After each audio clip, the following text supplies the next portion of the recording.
The convoy moved without lights through the frozen streets of suburban Minneapolis at 3:47 in the morning. February temperatures had pushed well below zero, and the wind cutting across the flat Minnesota landscape made exposed skin dangerous within minutes. Federal agents from 3 separate agencies sat in unmarked vehicles, breath-fogging inside cabins kept deliberately cold to prevent windows from revealing their presence. The target was a nondescript property in a residential neighborhood where nothing about the exterior suggested anything unusual. No security cameras visible from the street, no reinforced doors, no luxury vehicles parked outside. Just another house in a community where neighbors waved at each other and children waited for school buses on quiet corners. That appearance of normalcy was precisely what made the intelligence so disturbing. According to briefing documents later referenced in federal court filings, agents expected to find evidence of drug distribution. What they did not expect was to breach a door and step into what one investigator would later describe as a cartel treasury hidden in plain sight. The first room alone contained more cash than most banks keep in their vaults. Duffel bags lined against walls, cardboard boxes stacked in closets, plastic bins filled with banded currency organized by denomination. Before the sun rose over Minneapolis that morning, the count had already exceeded $47 million, and the drugs recovered alongside that money pointed to something far more alarming than a local operation gone large. Laboratory analysis would later confirm direct chemical signatures linking the seized narcotics to production facilities controlled by CJNG, the Jalisco New Generation Cartel, an organization the United States Treasury has designated as one of the most dangerous criminal enterprises on the planet. This was not supposed to happen in Minnesota. This was not supposed to happen 1,000 miles from the border in a state known for lakes and polite conversation and winters so brutal that even crime supposedly takes a season off. Yet here it was, exposed in a single morning raid that would force federal law enforcement to confront an uncomfortable truth. The cartels had not just reached the heartland.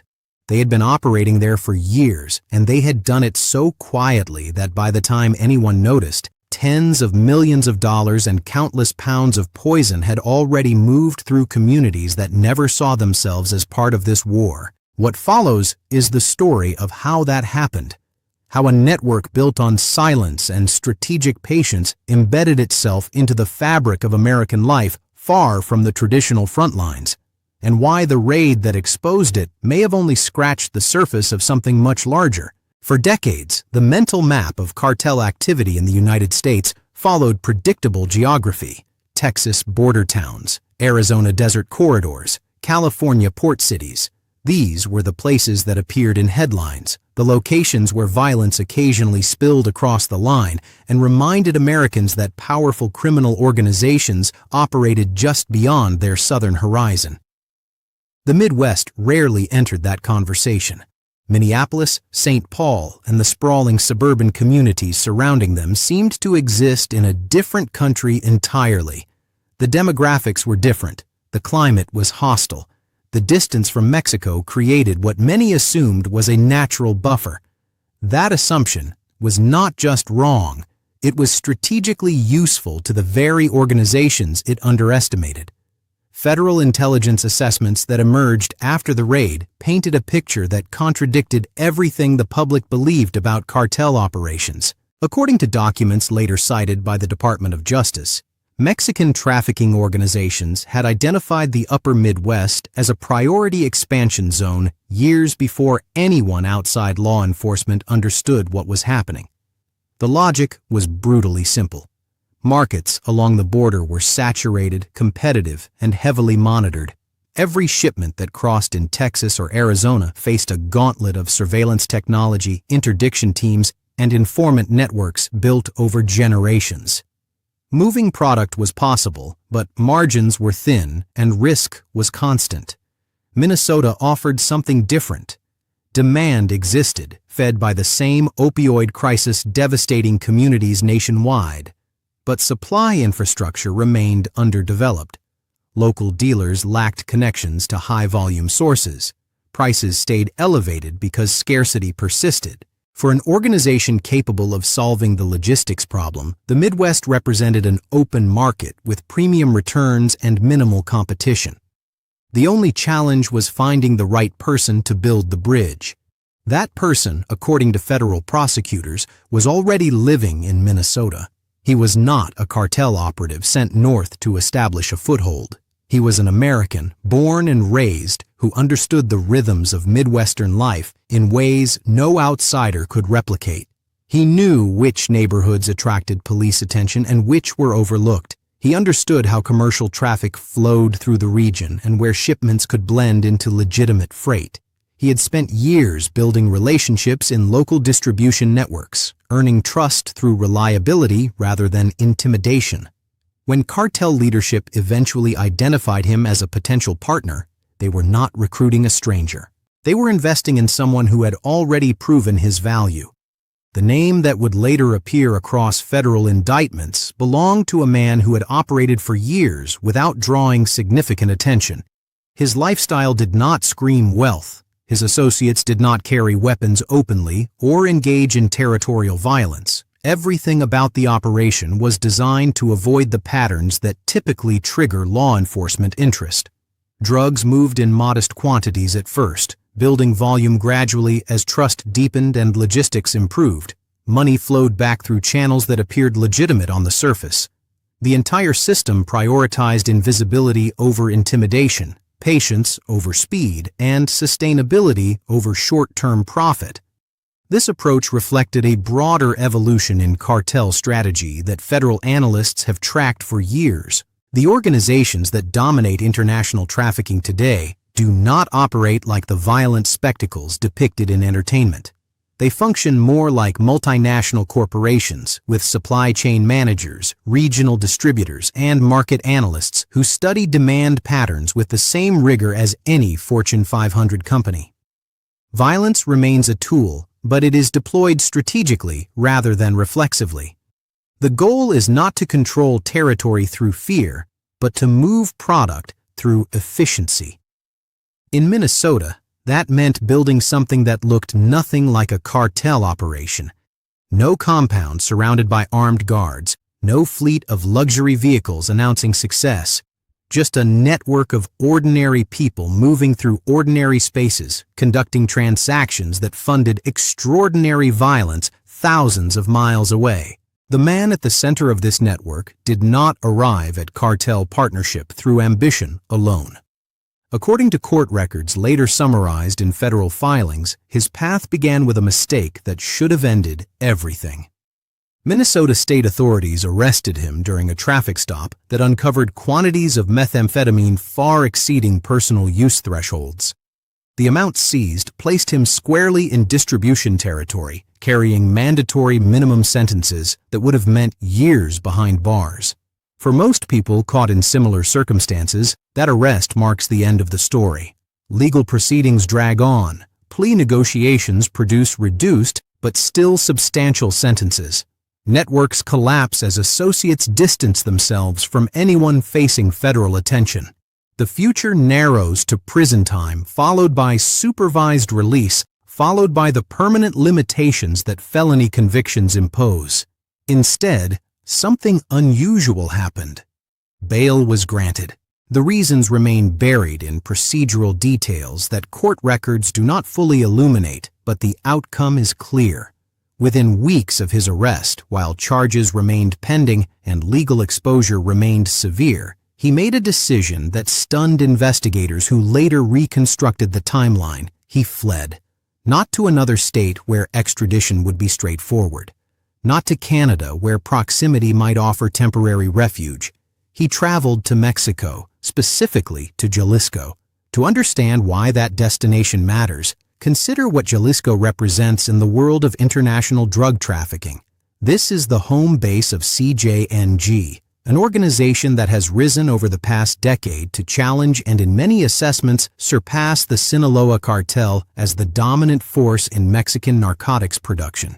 The U.S. Drug Enforcement Administration has described CJNG as one of the 5 most dangerous transnational criminal organizations in the world. Their methods combine industrial-scale drug manufacturing with a willingness to deploy military-grade weapons against anyone who interferes with operations.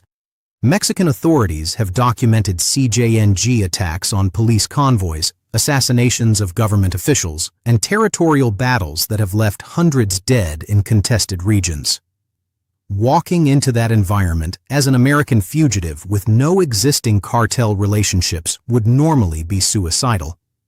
Outsiders are viewed with suspicion at best and eliminated as potential informants at worst.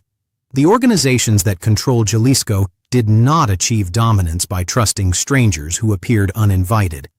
Yet, according to federal prosecutors, that is precisely what happened. The man from Minnesota did not just survive his arrival in cartel territory, he thrived. Within months, he had established himself as a valuable partner rather than a disposable intermediary. The arrangement that emerged placed him at the center of a cross-border supply chain that would eventually move staggering quantities of narcotics into the American heartland.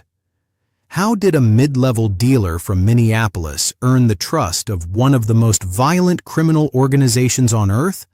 The answer, according to investigators who spent years unraveling the network, was not complicated. He offered something the cartel needed: expertise, specifically expertise in a market they wanted to dominate but did not fully understand. Moving drugs into border states required logistics that cartels had refined over generations.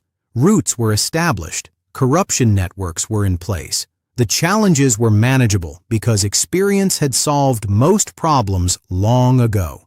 Penetrating the Midwest was different. The distances were greater, the population patterns were unfamiliar, law enforcement relationships were harder to predict. Success required someone who understood the terrain not from satellite imagery or statistical analysis, but from a lifetime of living there.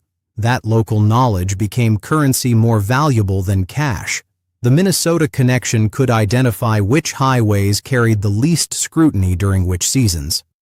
He knew which storage facilities asked questions and which simply collected rent. He understood how distribution networks in Minneapolis connected to smaller cities across the region and how product could cascade outward without creating the concentrated activity that attracts attention. In exchange for this expertise, the cartel provided scale. Large consolidated shipments replaced the smaller quantities that had previously defined his operation. Production facilities in Mexico began fulfilling orders measured in hundreds of pounds rather than dozens. Chemical signatures on seized drugs would later confirm direct links to manufacturing operations known to be controlled by CJNG. The business had transformed from regional distribution into international trafficking virtually overnight. While the network expanded, federal investigators were already watching. The joint task force that eventually dismantled the operation had begun assembling intelligence years before the raid that exposed the scope of cartel penetration. According to court documents and statements released by the Department of Justice, the FBI and DEA launched coordinated surveillance that treated the Minnesota network not as an isolated case, but as a window into broader cartel strategy. The approach was deliberately patient. Agents understood that rushing toward arrests would collapse only the visible layer of the operation while leaving supply chains and financial infrastructure intact. Instead, they focused on mapping. Every shipment that could be tracked without interdiction was tracked.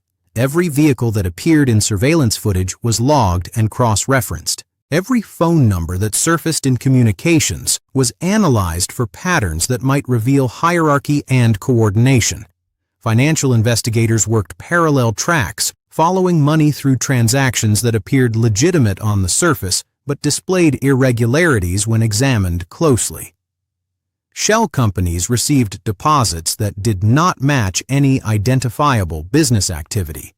Real estate purchases occurred in cash through intermediaries who had no obvious income sources. The same names appeared across multiple states in contexts that suggested coordination rather than coincidence. This type of investigation generates enormous volumes of data, but rarely produces dramatic breakthroughs. Progress happens incrementally. A low-level courier agrees to cooperate and provides a single name. That name connects to a storage facility.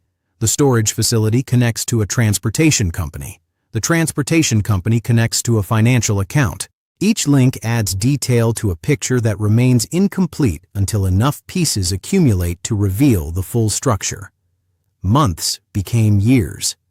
The task force expanded to include state and local partners across Minnesota who contributed resources and jurisdictional access that federal agencies alone could not provide. Informants were developed inside distribution networks, some motivated by reduced charges and others by personal grievances against associates who had wronged them. Digital forensics teams extracted data from devices seized during unrelated arrests that proved relevant to the larger investigation. Throughout this process, the central figure remained in Mexico, physically beyond the reach of American law enforcement but electronically visible through the communications that kept his network functioning. Federal prosecutors would later describe a command structure where orders placed in Minnesota triggered fulfillment from Mexican suppliers, with logistics coordinated across international boundaries through encrypted messaging and coded language. The operation functioned like a franchise system, with the Minnesota network handling local distribution while cartel leadership controlled supply and received payment. The breakthrough that finally enabled direct action came through international cooperation. Mexican federal authorities, working from intelligence shared by American counterparts, identified the location where the fugitive had established himself in Jalisco. The subsequent raid was coordinated across borders with precision timing, designed to prevent warning from reaching either side before simultaneous actions could be executed.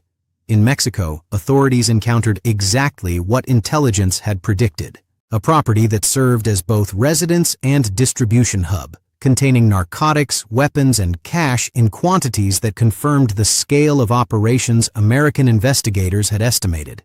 The arrest that followed triggered extradition proceedings that would eventually return the Minnesota fugitive to face charges in the country he had fled years earlier. In Minneapolis, the pre-dawn raid unfolded with the overwhelming force that federal tactical operations typically employ.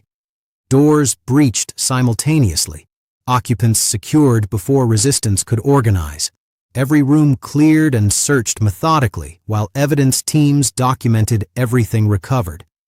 The $47 million in cash that emerged from that single property represented only the most visible indicator of what investigators had uncovered. Alongside the currency, agents seized quantities of methamphetamine and fentanyl that DEA laboratory analysis would later connect directly to CJNG production facilities.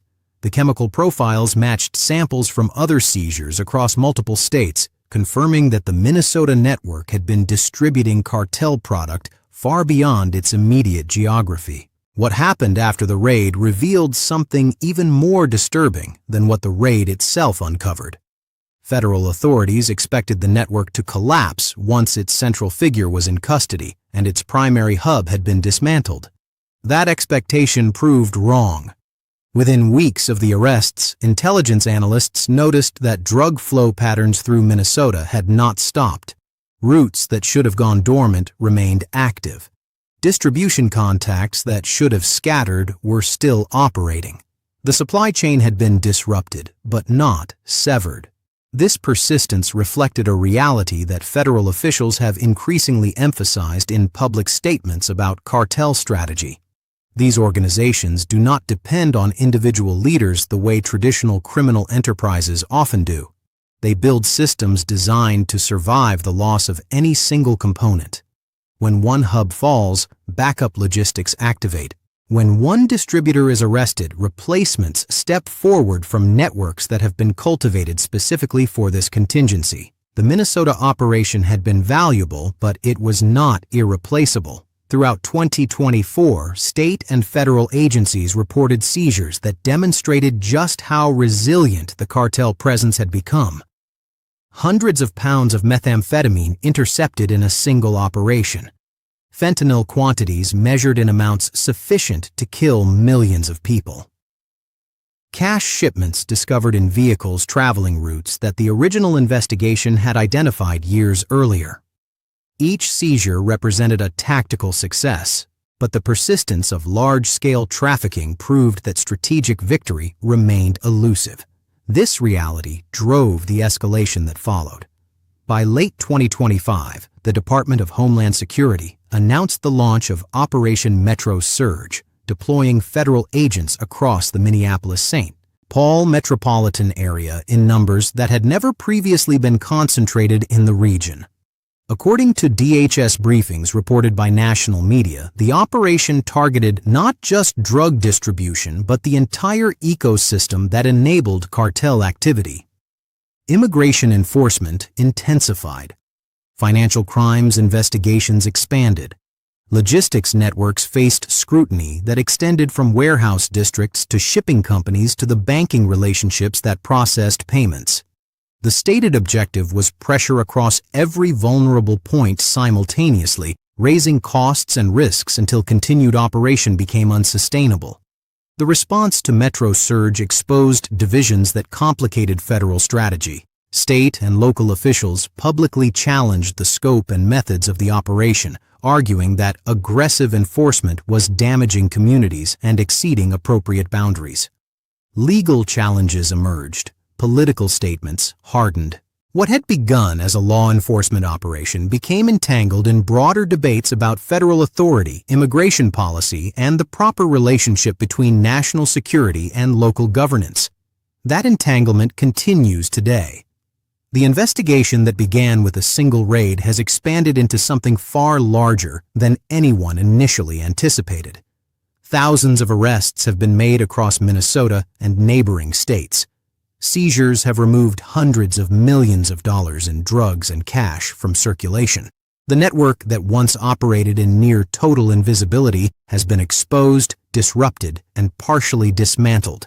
Yet, the fundamental question remains unanswered.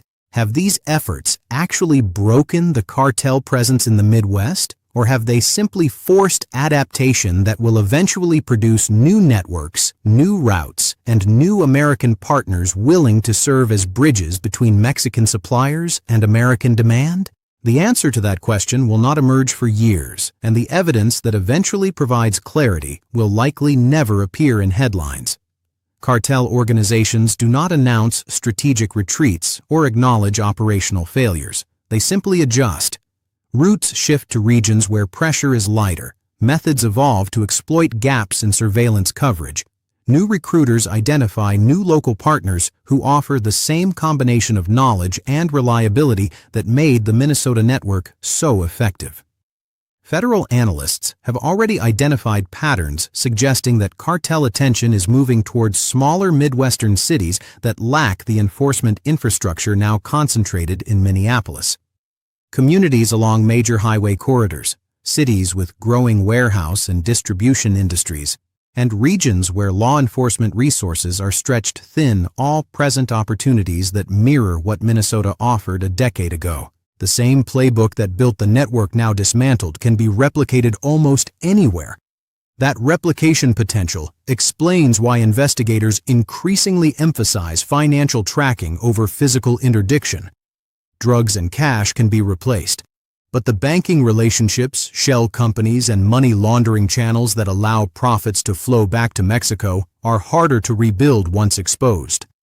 Following money often reveals connections that arrests alone cannot uncover, extending investigations into legitimate businesses, professional services, and political relationships that exist far from the visible drug trade. The Minnesota case has already produced leads that point in these directions. Court documents reference financial transactions that do not match identified drug proceeds, suggesting additional revenue streams that remain under investigation. Property records show purchases that occurred through intermediaries whose connections to the network are not yet fully understood. Each thread represents potential expansion of a case that has already grown far beyond its original scope. This is why the story does not end with the raid or the arrests or even the ongoing operation that continues to generate headlines. What happened in Minnesota represents something larger than a single investigation or a single network. It demonstrates how thoroughly international criminal organizations have penetrated American communities that never imagined themselves as targets. It reveals the limitations of enforcement strategies that focus on visible trafficking while neglecting the financial and political infrastructure that enables it. And it raises questions about whether current approaches can actually succeed against adversaries who think in decades rather than news cycles. The cartel presence in the American heartland did not develop overnight and will not disappear quickly regardless of how many resources are deployed against it. The organizations responsible have survived decades of enforcement pressure, billions of dollars in seizures, and the arrest or death of countless leaders and operatives. They persist because they have built systems that outlast individuals and adapt faster than the institutions opposing them. Whether Metro Surge and the broader enforcement effort it represents can actually change that equation remains genuinely uncertain. The seizures are real, the arrests are real, the disruption is real. But so is the demand that created the market in the first place, and so is the poverty in Mexico that ensures a constant supply of people willing to risk everything for cartel wages. Until those underlying conditions change, the most that enforcement can achieve is management rather than elimination. The Minnesota network may be broken, but the conditions that created it remain intact. Somewhere in another quiet American community, another local dealer with local knowledge may already be considering whether the risks of cartel partnership are worth the rewards. History suggests that someone always decides they are. The $47 million recovered in that February raid represented the visible portion of something much larger. The investigation continues. The questions multiply, and the next chapter of this story is already being written in places that have not yet learned they are part of it. If you want to understand how these networks actually function and why they prove so difficult to destroy, subscribe to this channel. Because what unfolds next in the American heartland may determine whether the cartel penetration exposed in Minnesota was an aberration or a preview of something far more widespread.